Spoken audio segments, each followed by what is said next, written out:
Welcome to StantonMD and Everyday Medicine. I'm board-certified emergency physician Dr. Ryan Stanton. Today we have a great show. We'll start off with a behind-the-scenes look at airport safety. Then we'll find out why the training of future physicians is so important for retina care. After that, I have a sit-down interview with U.S. Representative Andy Barr at his office in Washington, D.C. about health care and politics. It's a huge issue and you'll definitely want to check that one out. We'll wrap up today with 5 tips for healthier living on handling the summer heat. That's all coming up, but we start off with fire training. U.S. aviation is some of the safest in the world. Very few realize that larger airports have their own fire and rescue departments with expertise geared towards life at the airport. With this comes specialized training on the responses that may be necessary on the airport. Not only do the men and women that work on site require unique training, so do those that may be responding to incidents around the area and from surrounding communities. I spent some time at the Bluegrass Airport with the training staff, learning some of the tools and training necessary to keep travelers safe. The Lexington Bluegrass Fire and Public Safety team have the unique challenge of maintaining a safe environment in a strongly satisfaction-driven industry. They must prepare for the everyday challenges as well as the potential for things that we hope will never happen. Robert Hutchins is a sergeant with Airport Public Safety and speaks on the training involved in his job.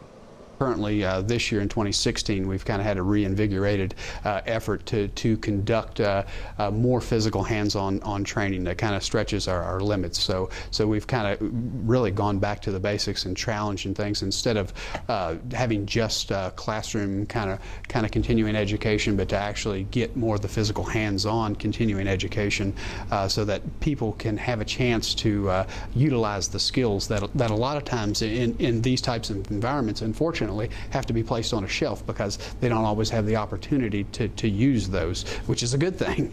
But by the same token, you know, when you need to use a pencil to write with one, you want it to be sharp. So the only way to do that is to try to enhance your training and have a very hands-on approach. And as I say, in 2016, here at Bluegrass Airport, we have made an upgraded effort in all 3 disciplines, police, fire, and EMS, to bring in more outside instructors and to basically conduct in more hands-on training. The airport also faces the challenges of a combined influence and demands from local, state, and federal agencies. But Sergeant Hutchins notes that Bluegrass Airport has established strong working relationships with all involved. Having those checks and balances, certainly there's FAA guidelines and regulations that are in place, and then there's the TSA component as well. And so they're testing us, we're kind of testing them, looking for and assessing how well, if it's in regard to security in particular, how well the security is being met. Certainly we have guidelines that we've written that the FAA has approved of a security plan of how we're basically going to operate. Then of course they send people to check, test, and inspect and see if we're kind of basically meeting the plan that we've set forth that meets the federal guidelines. Public safety at Bluegrass Airport includes medical, police, and fire duties. The fire side of the department is very interesting in that a significant incident is incredibly rare, but when they do happen, they can be catastrophic with dozens of lives at risk. Carl Faulkner is the training coordinator for the Lexington Bluegrass Airport, and he talks about some of the challenges in airport fire preparedness. Airport firefighting is a little bit different as we have a faster response time to the aircraft. We have to be at the aircraft within 3 minutes of the time we get the alarm. We go by mass application of the extinguishing agents out of these trucks. We carry a large amount of water with us, so we hope to get a quick knockdown on the fire. Plane crashes are, like you said, they are very rare, and they are very different because you're dealing with a mass casualty incident, whether it be 4 people on board or 180 people on board, 130 on an MD-80. So you're walking into a situation that it is life-changing. As you can imagine, there are several obstacles that firefighting and safety must overcome when it comes to aviation. 2 of these challenges are getting water to a scene where there are no fire hydrants, and the airplanes may be carrying thousands of gallons of highly flammable fuel. The FAA requires the airports to have so much water available and foam available to take care of the largest aircraft landing, which is 126 feet for our aircraft, our airport. So 126 feet is going to be the MD-80 or aircraft that size, regional jet, and that size of airplane. There's not a road or a fire hydrant either. That's why we have to carry a large amount of water with us. They're designed for the off-road capabilities for the ditches and whatever challenge you'd have getting to the aircraft. Which I can only remember one crashing on the runway. Here we've had several that lost their gear and collapsed, but our major incidents have been off the runways. We carry 3,000 gallons of water with us on 2 trucks, 1,500 gallons of water on the other truck, plus they all have foam on them, foam firefighting. With these challenges, time is definitely of the essence. In order to get thousands of pounds of fuel, passengers, and baggage in the air, airplanes must be built of lightweight yet strong materials. Unlike many homes and buildings that can resist fire for an extended amount of time, airplane fuselage provides only a few minutes of protection from flames. That's why the firefighters must respond quickly, and their tools are designed for a quick attack. There's 3 minutes is what their estimated time for a burn through the skin of the aircraft is 3 minutes. And it's up to the aircraft crew to get the people off the aircraft. These trucks are designed for one-man operation, so when we are fighting fire, we're doing it from inside the truck right here. Thankfully, significant incidents in aviation are incredibly rare. In fact, it is consistently the safest mode of travel. So how do you stay prepared and train for something that you hope will never happen? We work a 24, 48-hour shift. During that 24 hours, we do training 2 hours a day. We have subjects that the FAA requires us to cover: airport familiarization, aircraft familiarization, putting out fires with these trucks. They'll come to one of these. They'll come down here to the training center at least once a year to practice their skills. Going inside the airplane is quite creepy. It's dark, and the thought of it being filled with flames quickly sets in. So what you're going to notice here is that the shot's going to be pretty low. That's because the heat's going to roll up over the top. And then so we're actually going to have to end up being on the floor to get this shot because the heat's going to be so high coming across the ceiling. You'll see what I mean. They put me through a couple of scenarios with fire in the cabin and then also fire in the cockpit. We sit there quietly when the area bursts into flames. We had to stay close to the floor because the buildup of heat is almost instantaneous with the cooler air down low. They then demonstrated how they would attack the fire. I can imagine that a similar situation in a real aircraft would be a scene of chaos. Carl and his team will often simulate this by filling the plane with dummies, luggage, and obstacles. One of the firefighters told me that their full annual course is incredibly intense and some of the hardest challenges he has faced. As you can see, it gets really hot really fast. In fact, I think the temperature jumped up probably 50, 60 degrees while I was in there. It got so hot and humid that the camera started fogging up. It's pretty uncomfortable really fast. So mad props to these dudes for what they're doing, getting in there and willing to fight these things. So as they come down, we're going to start preparing to get the wing and the wheels here. So what it'd be like if the plane went down and the engine was on fire, the wing was on fire, that's where all the fuel is. And also the wheels and brakes does have a lot of heat. It'd be a good place for a fire to start, difficult place to put out. So they're going to show us now how they do it. The wings and the engine are probably the highest possible risk with intense heat, moving parts, and thousands of pounds of highly flammable jet fuel. The key for the response team is to control and extinguish the fire, but more importantly, preventing the fuel in the wings from becoming involved. They're called to protect the exposure. That's where all the fuel is going to be located, in the wing or underneath the body of the fuselage. So what they do is they'll fight the fire, and then they'll cool the wing, fight the fire, cool the wing. That way, you got that 3-minute burn-through time on the skin of the aircraft to try to prevent that wing from rupturing and spilling all the fuel. So we've started some fires, we put out some fires. Now, nothing left to do but clean up the mess.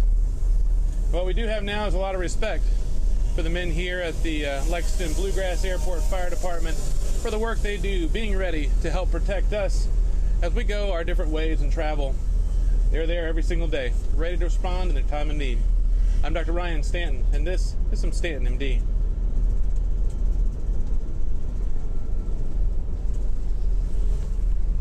The men and women of Bluegrass Airport, as well as surrounding communities, train hard to be ready for incidents that may take place at the airport.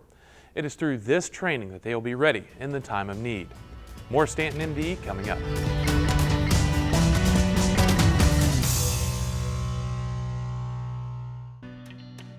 Justice Dental provides world-class dentistry with a hand-picked team of doctors, hygienists, surgeons, and specialists that work together to create natural, beautiful, and healthy smiles.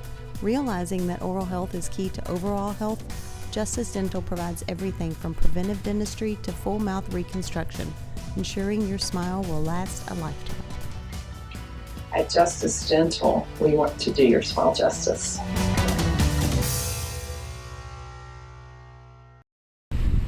So here's what happens when you're at a shoot and your wife shows up. First question to me, of course, is my insurance up to date? I don't know. We'll see. As a board-certified emergency physician, Dr. Stanton is a proud member of the American College of Emergency Physicians, also known as ACEP. ACEP provides physician and evidence-based patient resources at its consumer website, emergencycare4u.org. That site has stories, fact sheets, and advice on a wide range of emergency topics.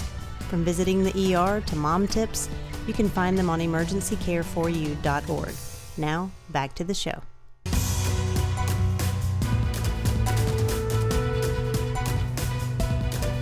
Welcome back. All of us go to doctors at some point, sometime or the other. Occasionally, we'll see a physician in training.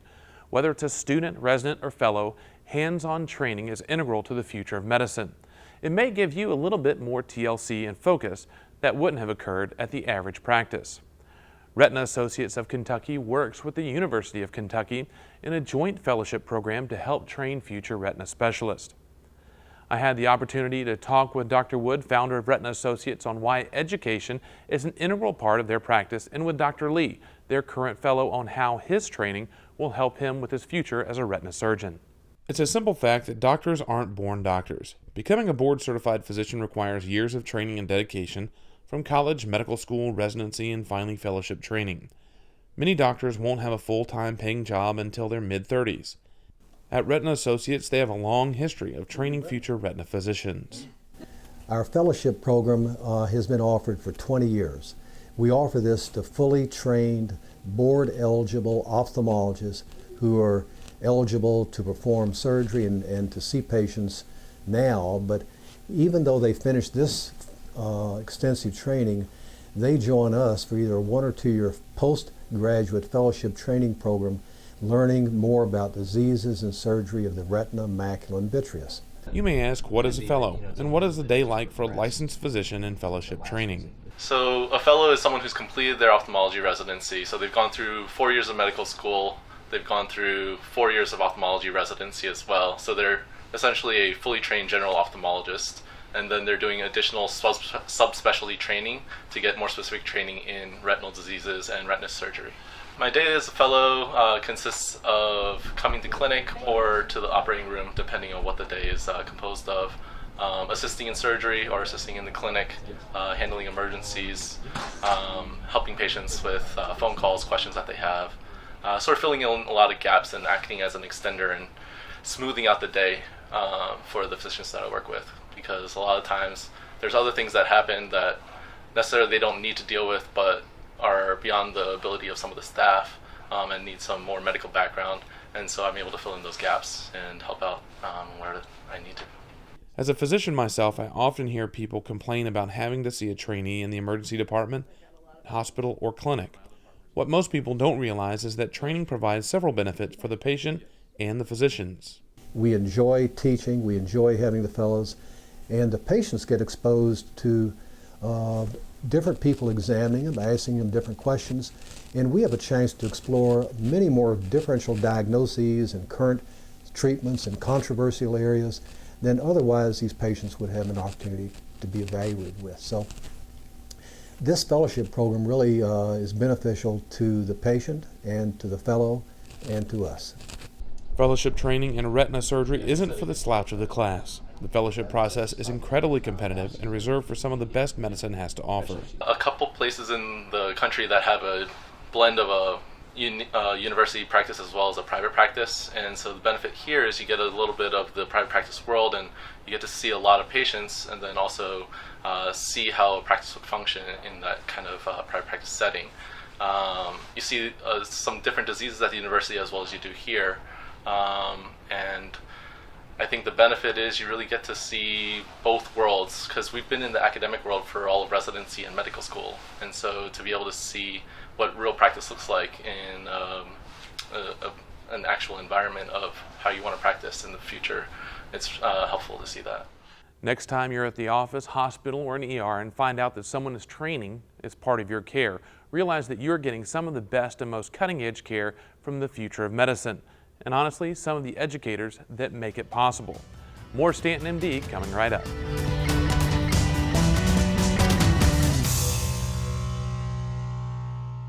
Do you own or work for a business that advances health and safety of the public or its employees? Then you may be interested in becoming a sponsor of StantonMD.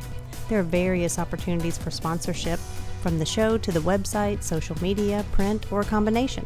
For more information on becoming part of StantonMD, contact Jen at info@stantonmd.com. That's info@stantonmd.com.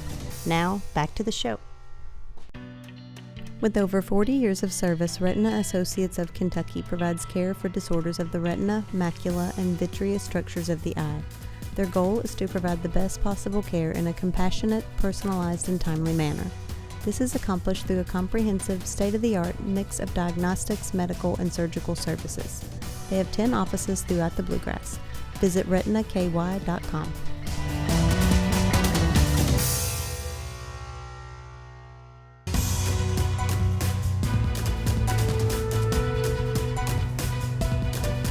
Welcome back. Politics is an ever-present part of our daily lives. Whether you like it or not, Americans have become increasingly frustrated with the partisan games that are commonplace on the state and federal level. Healthcare has become one of the main focuses of politics. Whether it's the ACA, insurance, regulations, or healthcare laws, politics and our health are always around the top of the list of voter interest. This interest will continue to grow as our population ages and healthcare becomes a larger and larger slice of the government budget pie. I had the chance to sit down with Kentucky 6th District Representative Andy Barr in his office in Washington, D.C. to talk about healthcare and politics. Dr. Ryan Stanton here in Washington, D.C. in the Longworth House Office Building. I'm talking today with Andy Barr, Representative 6th District in Central Kentucky. And we want to talk today because we're friends and we've spent a lot of time talking about healthcare. And that's what we want to talk about today is politics and healthcare. Clearly something that's been growing significantly over the years. It's becoming more of an issue as we become carved out more and more of the GDP every year.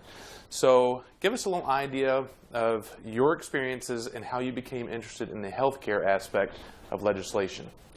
Well, as you know, Doctor, healthcare represents about 1/6 or 1/5 of the entire gross domestic product of our country. So it's a critical issue for families, but also for our economy and for the government of the United States. And I regret that politics has become so integrated with healthcare. I know that for you and other healthcare providers, doctors, nurses, physician assistants, hospital administrators, that you got into the business of delivering healthcare because you were called to healing. You were called to helping people.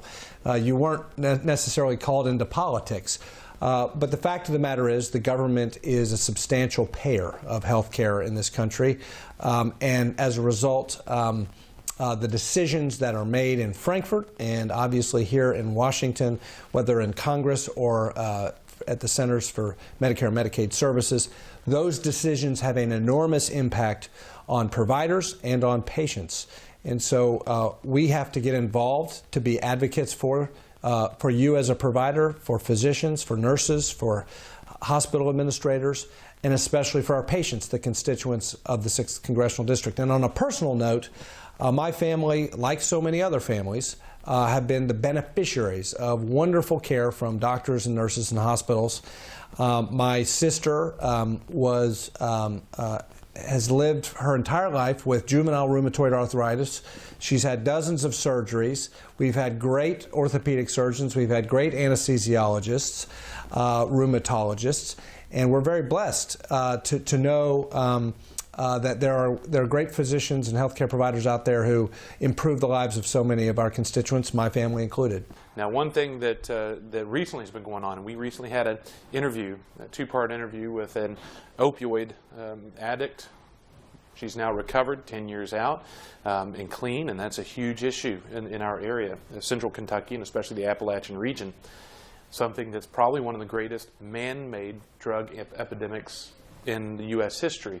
Now, recently, you guys have had a lot of talks up here, things to start to address that from a legislative standpoint, from the emergency medicine folks that have been here the last couple of days. That's something we've wanted to take on because it's something we see so much in the emergency department.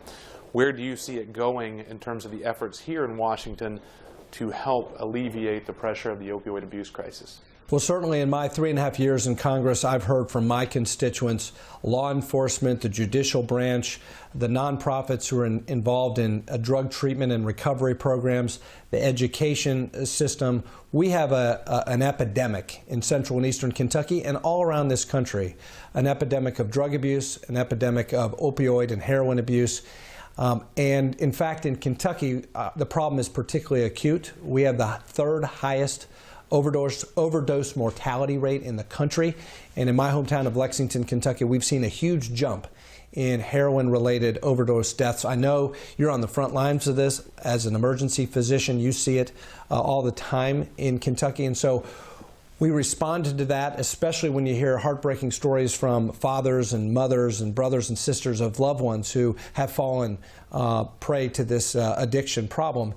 So we invited the director of the Office of National Drug Control Policy to the Hope Center in Lexington to talk to us and to people in the education, prevention, law enforcement, judicial branch, drug courts, and the treatment folks, and also the emergency room people, and then also the recovery people, and talk about these issues, about what are the best practices to combat this problem. What came out of that was the 6th Congressional District Drug Abuse Task Force, where experts from all of these different fields came together and made recommendations to us. We brought those ideas back to Washington. Fortunately, last week we were able to vote on a series of bills to address the opioid and heroin crisis in this country, ranging from NAS, neonatal abstinence syndrome issues, to the need for more money for residential treatment issues, to the access for first responders to Narcan and naloxone, and other potential solutions to this problem, multidisciplinary solutions to this problem, drug courts and the like. So we passed those bills. Many of those brought to bear some of the solutions that were recommended to us by our own task force. And we were able to actually include in the NAS bill, the bill that deals with this neonatal abstinence syndrome problem, where babies are born to mothers who unfortunately were addicted to opioids during pregnancy. A recommendation from a University of Kentucky pediatrician, Dr. Henrietta Bada-Elzy. And we're going to have a federal study to examine best practices and what kind of treatment options are available to neonatal healthcare providers and also obstetricians and pediatricians to treat NAS most effectively, so that we can then communicate to all of those professionals what works in helping these innocent victims of NAS actually move on and achieve their potential and health once again. So we're very excited that we were able to take this first step, but I would just caution that passing a law or passing bills is not the ultimate answer. I mean, this is too big of a problem in our country. We need the institutions of private society. We need doctors. We need healthcare professionals. We need the nonprofit community. We need the faith-based community. We all need to work together, because this problem can't be solved just through one piece of legislation. And that's it. As people, we've talked about it before on the program, that it's pervasive through every level of our communities now. And whether you have a family member, a neighbor, a friend that has been touched by opioid addiction, it will touch you, whether it's through community services, whether it's access to care, whether it's through your pocketbook with the costs associated. The antidote medicine, Narcan, has, over the last 15, 16 years, has multiplied by 18 times in its cost. So the cities are they're having a huge crisis with getting these medications available. And I'd imagine, and our concern a lot now in the EMS and emergency medicine community is that we may face a shortage there. So there is a lot to do. As a viewer, I want you to make sure that you learn as much as you can, whether it's the stories of the victims, whether it's the costs associated with the challenges, and get involved in helping through getting us through this, because it's going to change. It's going to have a lot of change when it comes to the practicing guidelines that we use to actually give opioids in the emergency department and throughout healthcare. Also, the recovery resources that are available, which is the main issue. We're not going to fix the problem until we remove people from the problem. All we're going to do then is change the substance, which is what we've done now with the heroin aspect of things, and also understanding what we can do as communities, large and small, to help take care of these folks. Representative, I really appreciate your time. Thank you so much. Great to be with you, as always, and thanks to the American College of Emergency Physicians and all that you all do. We'll keep up the good fight. And thank you. Stay with us. More StantonMD coming right up. Now it's time for 5 tips for healthier living. Today we want to talk about surviving the summer heat. In the middle of summer, the heat is on, and this means that you're at potential risk for heat-related illnesses. It's through awareness and preparation that you can protect yourself, your family, and those around you. Number 1, stay hydrated. This seems obvious, but it's one of the most important things you can do. Hydration is key for the body to be able to cope with heat exposure. This means hydration before outdoor activities and drinking plenty of water or other rehydrating beverage throughout your activities. Number 2, take plenty of breaks out of the sun. Ideally, you want to get into an air-conditioned environment so you can cool off, but you need to at least have some time in the shade and out of the sun so your body can dissipate some of that heat. This is also a great time to work on that hydration. Number 3, protect your skin. Skin cancer is the most common type of cancer in our country. It can be prevented with the use of proper sunscreen as well as clothing that covers all parts of the body. You want to make sure that everything is covered, especially the ears, nose, face, lips, and shoulders. These are places that are more sensitive to direct sun and where we see many of the cases of cancer. Number 4, avoid the hottest part of the day. The summer is a great time to get work done early and late. Long days means it's light outside, and you should try to take advantage of those early morning hours and late evening hours as well to get work done when the sun is not directly in your face and the temperatures are cooler. Finally, take a day off. If it's really hot and humid outside, it may be best to take the day off or work on some inside jobs. This is especially true if you're elderly or have chronic medical conditions that may put you at increased risk. It doesn't take very long on a hot summer day for someone with heart trouble or an elevated blood pressure or on blood pressure medications to get in serious trouble. The heat is on, and you need to take the necessary steps to protect yourself and those around you. That's all the time we have for this week on StantonMD and Everyday Medicine. You can get more information about the show and today's segments at our website, StantonMD.com. It's a great way to stay informed and watch your favorite segments again. Also, join the conversation on social media with StantonMD Facebook page and at EverydayMed on Twitter. Until next time, I'm Dr. Ryan Stanton, and you've been enjoying StantonMD.